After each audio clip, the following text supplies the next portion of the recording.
বিশ্বনবী বলতেন জুমার দিন শ্রেষ্ঠ দিন, এই দিন আমার উপরে বেশি বেশি দুরূদ পড়ো। ফাইন্না সালাতাকুম মা'রুদাতুন আলাইয়া, কেননা তোমরা যে আমার উপরে দুরূদ পড়ো, আমি মরে যাওয়ার পরে এই দুরূদগুলো কে পাঠিয়েছে তার নাম, তার বাবার নাম সহ ফেরেশতারা আমার কবরে দিয়ে আসে।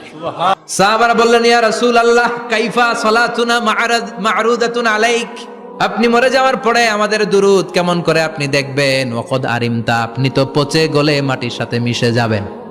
বিশ্বনবী বলেন, ইন্নাল্লাহা হাররামা আলাল আরদি আন তাকুলা আজসাদাল আম্বিয়া, নবীদের লাশকে খেয়ে ফেলা, নবীদের লাশকে পচিয়ে ফেলা জমিনের সব মাটির জন্য আল্লাহ হারাম করে দিয়েছে।